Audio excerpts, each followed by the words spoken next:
ஆனால் எனக்கு ஒரு சின்ன ஆசை, ஏன்னா இந்த பிறந்தநாள் எனக்கு சீக்கிரம் வரதுனால அநேக வீடியோஸ் அனுப்ப ஆரம்பிச்சிட்டாங்க. கேக் கட் பண்ணி, சபையா கேக் கட் பண்ணி, we love you John Jebaraj அண்ணே, we are with you, we stand with you, happy birthday John Jebaraj அண்ணே, சிலர் பார்வையெல்லாம் அனுப்ப ஆரம்பிச்சிட்டாங்க.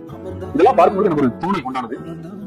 இதை நான் ரெக்வெஸ்டா இல்ல, நான் வேண்டவில்லை, நான் உரிமையோடு கேட்கிறேன். உலகம் முழுவதும் என்னை நேசிக்கிறவர்கள் இதை பார்த்தீர்கள் என்றால் எனக்காக உங்களுக்கு பெரிய கேக் வாங்க முடியல, ஒரு சின்ன 100 ரூபாய் கேக், ஒரு 50 ரூபாய் கேக் வாங்கி நீங்க கேக் கட் பண்ணீங்கன்னா ஒரு சின்ன வீடியோ, ஒரு 10 செகண்ட் கூட போதும். நீங்க சொல்ல வேண்டியது ஒரே ஒரு வார்த்தை, ஜான் அண்ணே நீங்க அனாதை இல்ல, நான் உங்க கூட இருக்கிறேன், நான் உங்க சகோதரன், நான் உங்க சகோதரி, நான் உங்க தாயா இருக்கேன், நான் உங்க தகப்பனா இருக்கேன், நீங்க எனக்கு அனுப்ப போற வீடியோ என்னை ஆசீர்வதிங்க. ஜான் ஜெபராஜை குறித்தும் ஜான் ஜெபராஜையோட குஞ்சுகளை குறித்து தான் பார்க்க போகிறோம். அதாவது அணில் குஞ்சுகளை குறித்து. அதாவது அணில் ஏன் நான் சொன்னேன், ஏன் அணில் குஞ்சு சொன்னேன்னு உங்களுக்கு தெரிஞ்சிருக்கும். இருந்தாலும் நான் அதை குறித்து ஒரு தெளிவான எக்ஸ்ப்ளனேஷன் வந்து கொடுக்கேன். அதாவது இந்த அணில் குஞ்சுகள்ங்கிற இந்த ஒரு பெயர் யாருக்கு பொருந்தும் என்றால், அதாவது விஜய் ரசிகர்களுக்கு அது பொருந்தும்.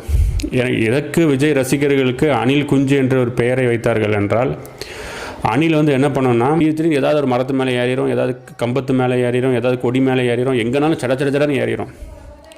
அதே போல் தான் இந்த விஜய் ரசிகர்கள் பண்ணுவார்கள். என்ன செய்வார்கள் என்றால், அதாவது விஜய் வாரான்னு தெரிஞ்ச உடனே இப்போ ரோட்டில் இருக்கிற போஸ்ட்டு கம்பி, கொடி கம்பி, எந்த ஒரு கம்பி ஹைட்டாக இருந்தாலும் சரி, டிரான்ஸ்ஃபார்மர் மேலே கூட ஏறுவாங்க.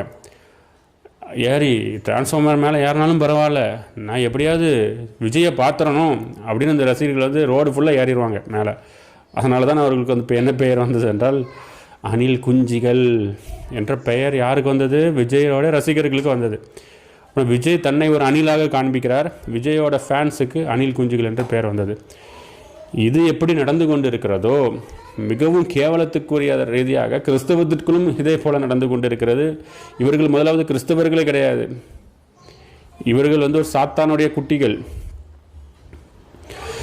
இதே போல் தான் ஜான் ஜெபராஜ் தன்னை ஒரு அணில் மாதிரி காண்பித்து கொண்டு இந்த அணில் குஞ்சுகள் நிறைய தமிழ்நாட்டுக்குள் கிடக்கிறது. அவர்களை குறித்த ஒரு வீடியோக்கள் எல்லாவற்றும் நீங்கள் இப்போ இந்த வீடியோவில் பாருங்கள். Hi Dada, happy birthday Dada. Happy birthday John Jebaraj அண்ணா.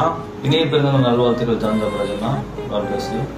நாங்கள் உங்களுக்காக எப்போவுமே இருப்போம். பிறகு மற்றவங்க அதை இதை கதைக்கிறாங்கன்ட்டு நீங்கள் யோசிச்சுக்கிட்டு குழம்பிக்கிட்டு இருக்க வேண்டாம். நாங்கள் இருக்கோம், எப்போவுமே இருப்போம். என்ன பிரச்சனை வந்தாலும் உங்களுக்காக நாங்கள் இருப்போம், உங்களுக்காக நாங்கள் கதைப்போம். என்ன பிரச்சனை நடந்தாலும், யார் உங்களை விட்டுட்டு போனாலும், யாரும் உங்களுக்கு இல்லைன்னு நினைக்காதீங்க. எப்பவுமே இந்த 3 ஜீவன்கள் எப்பயுமே உங்களுக்காக இருப்போம்.